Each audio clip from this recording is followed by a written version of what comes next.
He wore size 9. The shoe was a 13. That's it. That's the detail that should have stopped everything. A single footprint, left heel, partial, pressed into the damp clay just outside a broken window in Shreveport, Louisiana, belonging to someone with feet 4 sizes larger than the man who was already in handcuffs. And nobody said a word about it. Not the detective, not the prosecutor, not the court-appointed attorney who billed 11 hours for a case that took 4 days to convict. Nobody. Marcus Aldene Pruitt was 34 years old when they put him on death row for a murder he did not commit. He'd never been arrested. He had a daughter named Celine who was 6. He fixed eyeglass frames for a living. And for 4,217 days, he sat in a cell at Angola, waiting for someone to notice the shoe. I noticed the shoe, and once you see it, you cannot unsee it.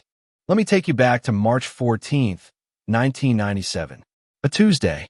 It had rained 2 nights before, and the ground along the side of Prentice Road was still soft, that particular kind of wet clay you get in northwest Louisiana that holds impressions like wax.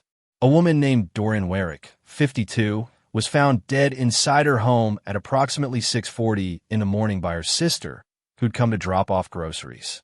The cause of death was blunt force trauma. The back window had been broken from the outside. The house had been partially ransacked, though several pieces of jewelry were left behind, which I'll come back to because that detail matters. Marcus Pruitt lived 4 blocks away. He'd repaired Dorianne's reading glasses twice in the previous year. That was the connection. 4 blocks and 2 pairs of reading glasses. Detective D. Whitmore Callahan of the Caddo Parish Sheriff's Office built the entire case on proximity and a single witness statement. A neighbor named Ferris Ogle, who claimed he'd seen a man matching Marcus's general description walking near the property around 5 a.m. General description, meaning black male, medium height, dark jacket. That was the witness statement. That was the cornerstone.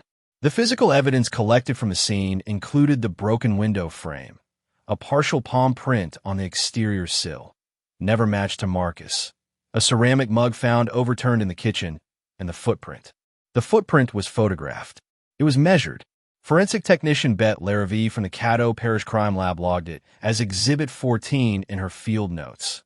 Left boot, approximately size 13, deep impression, tread consistent with a work boot pattern.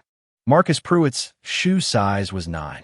His work shoes, logged in inventory when he was arrested, were size 9.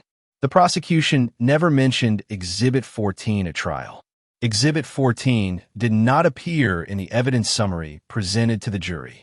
Bette Larrivée's field notes were not entered into the record. And Callahan, when asked about footwear evidence in cross-examination, said, and I'm reading from the transcript here, "We collected what was relevant." Marcus was convicted in October 1997, sentenced to death in November.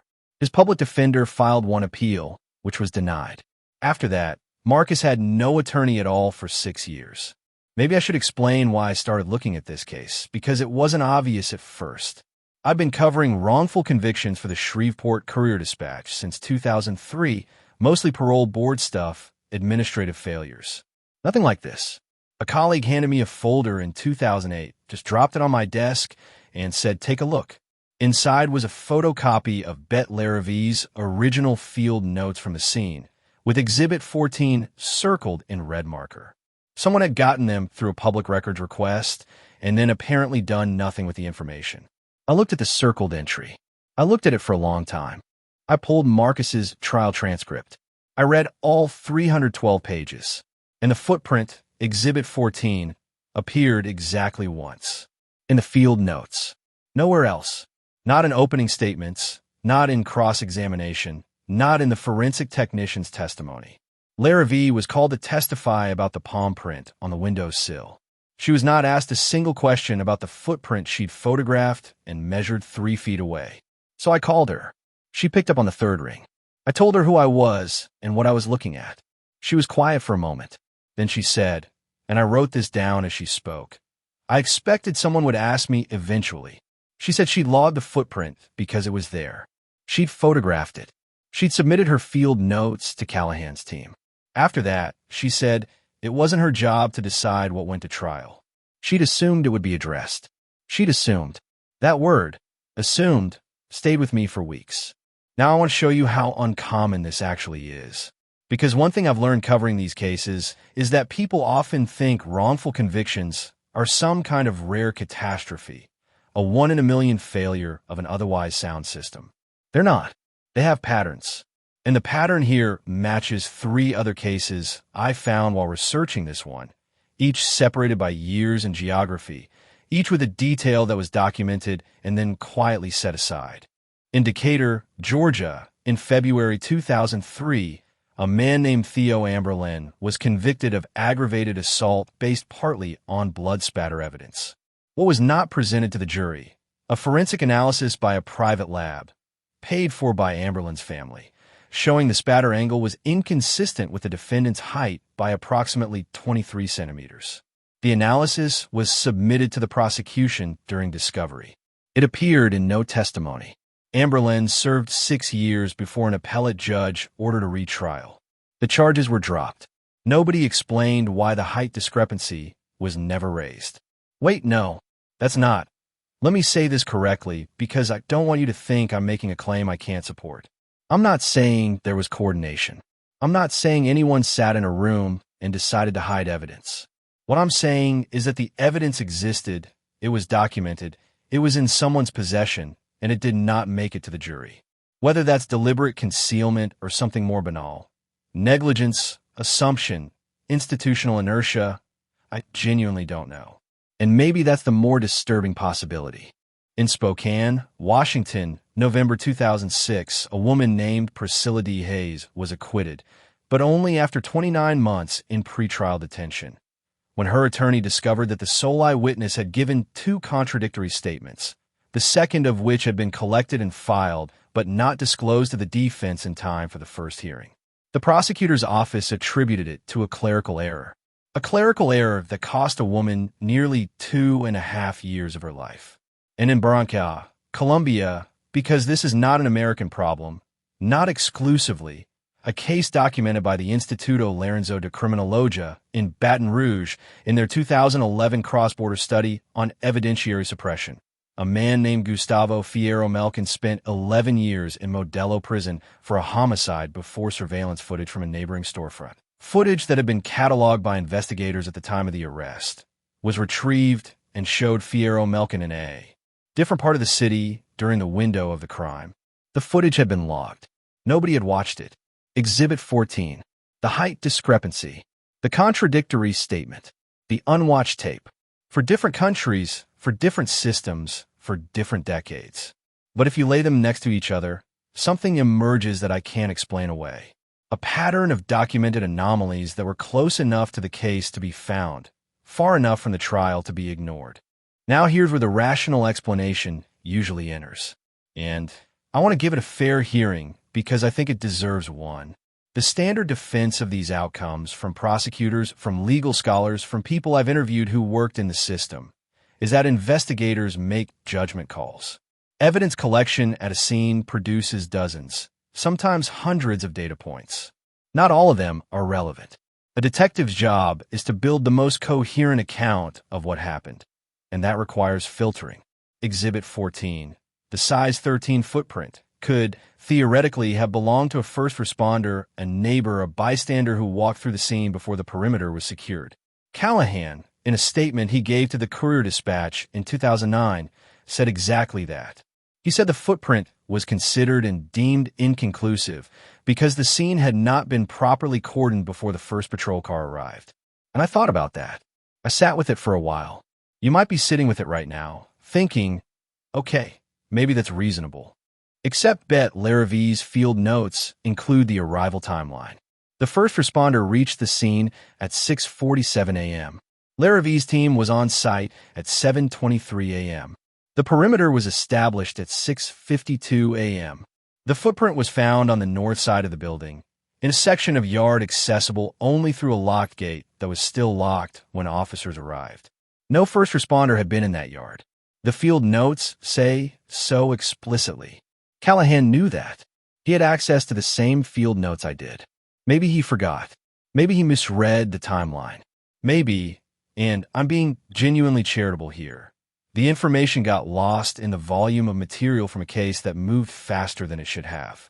Maybe, but the footprint was in a locked yard, and Marcus Pruitt's feet were 4 sizes too small to have made it. Let me tell you about Exhibit 14 specifically, because this is the thing I keep coming back to. The thing that, when I explain it to people, makes them go quiet. Larrivée photographed the print from 4 angles. She measured the length as 32.6 centimeters, which converted to American sizing corresponds to a men's size 13 or 13.5. She noted the tread, a diagonal chevron pattern consistent with a Red Wing Iron Ranger or similar work boot. She noted the depth, 1.8 centimeters into the clay, which she told me when we spoke suggested significant body weight. Someone heavy. She estimated, based on her experience at the time, somewhere above 220 pounds. Marcus Pruitt, at the time of his arrest, weighed 163 pounds. So you have a print from someone bigger, heavier, and with feet 4 sizes larger than the man who was convicted. And the print is inside a locked yard that no first responder entered. And the print is never mentioned at trial. I want you to stop for a second and really sit with that. Not as a legal abstraction, as a physical fact. Someone stood in that yard. Someone broke that window. And that someone left a print in the clay that measured 32.6 centimeters, while Marcus Pruitt, with his size 9 shoes and his 163 pounds, was 4 blocks away, asleep, with no alibi, because nobody expected to need one. The print was never cast. Larrivée told me that a cast was standard procedure and that she'd requested the materials. She was told, she believes, though she can't be certain, that casting would be done by the follow-up team. The follow-up team's evidence log contains no mention of Exhibit 14 at all. Not cast attempted. Not cast unsuccessful. Not inconclusive. Nothing. Exhibit 14 exists in Larrivée's original field notes and nowhere else in the entire case file. A documented piece of physical evidence sitting in a locked yard that pointed to someone else. And it was simply not followed. Wait, no, that's not. I keep almost saying buried. I keep almost implying intent. And I have to be careful, because the truth is I don't know. That's the part that keeps me awake, honestly. Not the conspiracy version. That's easy. That version has villains and answers. What keeps me awake is the other version. The version where it wasn't malice. Where was paperwork? Where was assumption? Where was a detective who looked at a footprint in a locked yard and thought, plausibly, reasonably, without any particular malice, that doesn't matter, I already have my guy. That version is worse, because that version doesn't require a corrupt system. It just requires a tired one. Here's where the twist is, and I'm sorry, but I have to tell you, because it changes everything you've just heard. The shoe wasn't entered into evidence. We knew that. What I didn't know, what nobody knew until a paralegal named Odette Chaumont filed a records request in 2009 on behalf of the Louisiana Innocence Project, was that Callahan had ordered a shoe size database query on the day after the arrest. A query run through the Louisiana DMV at the time that could cross-reference vehicle registration records with physical descriptors from driver's licenses. The query was designed to find men in the Shreveport area between ages 25 and 50 who were listed as approximately 6 feet 1 inch or taller, because a man with size 13 feet is statistically unlikely to be shorter than 6 feet, within a 2-mile radius of Prentice Road. The query returned 34 names. Callahan ran the query. He had the results. The results were in his files in a folder labeled Background Checks, W. The folder was not disclosed to the defense. The folder was not mentioned in trial. The folder sat in Callahan's case archive until Odette Chaumont found it 12 years later. 34 names, any one of whom might have been standing in that locked yard on the night of March 13th, 1997. Marcus Pruitt was not on the list. Of course he wasn't. He wore size 9. So now we're in 2009. Marcus has been on death row for 11 years. Odette Chaumont has the folder. The Louisiana Innocence Project has taken the case. And Callahan has retired to Bossier City, where he volunteers at a church and coaches a junior baseball team on weekends. I drove to Bossier City in October 2009. I sat in a parking lot outside the church for about 20 minutes before I went in. I want to be honest with you about what I was feeling because I think it matters. I wasn't angry. I thought I'd be angry. But what I actually felt was something closer to exhaustion. A specific kind of exhaustion that comes from looking at something for so long that it stops feeling outrageous and starts feeling inevitable. Callahan met me in the church parking lot. He was 67, shorter than I'd expected, wearing a Shreveport Mudbugs cap. He looked at the folder I'd brought, a photocopy of his own database query results, and he didn't flinch. He looked at it for a long time. Then he said, and I'm quoting from my recorder, "I thought we had the right man." That was it. Not a denial. Not an explanation. Not, and this is the part one can't let go of, not an apology. Just, "I thought we had the right man." I asked him about Exhibit 14. He said he didn't recall a footprint. I showed him Larrivée's field notes. He looked at them. He said, "Scenes are complicated." And maybe they are. Scenes are complicated. Investigations are complicated. The human mind is not a perfect instrument for sorting signal from noise under pressure, with limited resources and 16 other cases open simultaneously. I know all of that. I believe all of that. But Marcus Pruitt's daughter Celine was 17 by then. She'd grown up visiting her father in Angola. She'd never been to a birthday party with him. She'd never had a father who could just be there the way fathers are supposed to be there. And all of that, all of those 4,217 days, rested in part on a footprint in a locked yard that measured 32.6 centimeters and was never cast, never entered into evidence, and never shown to a jury. I asked Callahan one more question before I left. I asked him, if he presented the footprint at trial, just presented it, let the jury see it, what did he think would have happened? He didn't answer for a while. He looked at the Mudbugs cap in his hands. Then he said, "Probably nothing.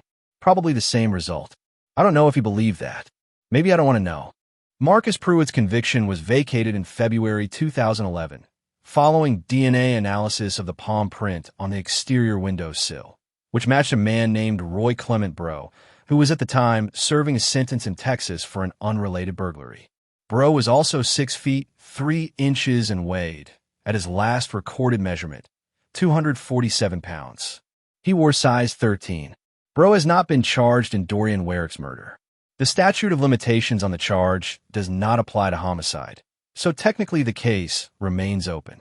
But Callahan's original investigation produced no other physical evidence tying anyone to the scene, and building a prosecution from scratch, 27 years later, with a retired detective and a dead witness, is, according to the Caddo Parish DA's office, not currently a priority. Dorianne Weyrich has no living spouse. Her sister Heloise is 81 and lives in a care facility in Natchitoches. Marcus Pruitt was released on March 7, 2011. He was 48. Celine was 20. He moved to Baton Rouge, and, as far as I know, he still lives there. He does not speak publicly about his case. When the Louisiana Innocence Project asked him to participate in their annual awareness event in 2013, he declined. His attorney said he just wanted to be left alone. I understand that. I think I understand that more than most people realize. Here's what I keep coming back to. Not the conviction. As terrible as that is, wrongful convictions have a comprehensible shape, a beginning and a legal end. What I keep coming back to is the gap. The space between what was documented and what was used. Exhibit 14 existed. Callahan's database query existed. Larrivée's field notes existed. Nobody made these things up. Nobody needed to. The information was there, in physical form, in a locked gate yard, and in a manila folder labeled W. And somewhere between the scene and the courtroom, it all just fell sideways, or was pushed, or was set down carefully and not picked back up. I genuinely cannot tell you which. I've thought about it for 15 years, and I still can't tell you. But here's the thing that the legal outcome doesn't resolve, and I want to be precise about this because I think the precision matters. Marcus Pruitt was exonerated. Roy Clement Bro's DNA matched the palm print. The case has a biological answer, as much as it has one. But the question of how Exhibit 14 disappeared from the record, that question has no answer. Not a legal one. Not an official one. Callahan was never charged. Bette Larrivée was never sanctioned. The case was reviewed internally by the Caddo Parish Sheriff's Office, An internal review concluded that the investigation had followed standard procedures for 1997. Standard procedures.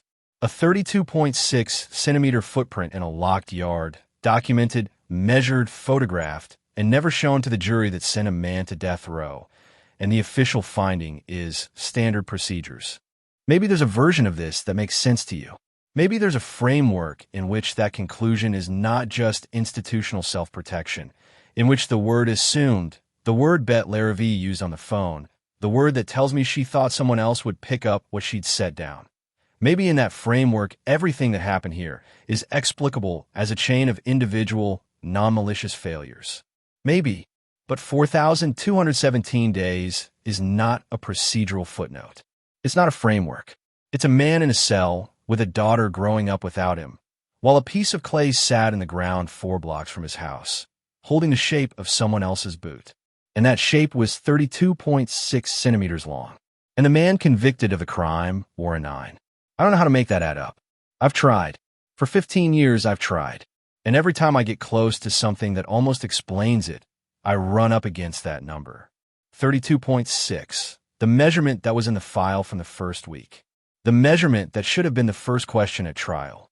The measurement that sat in Callahan's records alongside 34 names, in a folder labeled W, while Marcus Pruitt's daughter grew up visiting Angola on weekends. Nobody went back for it. That's the part one can't let go of. Nobody went back for it. And that's where we are. 4,217 days on death row, 1 vacated conviction, and a shoe print that measured 32.6 centimeters, sitting in a locked yard, in a case the Caddo Parish DA's office now describes as inactive. What we know is that Marcus Pruitt did not kill Dorianne Weyrich. What we don't know, what may never be officially established, is who did, and who decided the evidence pointing elsewhere wasn't worth a jury's attention. Next week, we go further into what happened to the 34 names on that list. Stay with me. If the number 4,217 stayed with you, the days, not the years, leave something in the comments. Subscribe. There are more stories like this one, and some of them have endings that are even harder to explain. Turn the lights off. Press play. Don't hang up. Shadow Tapes.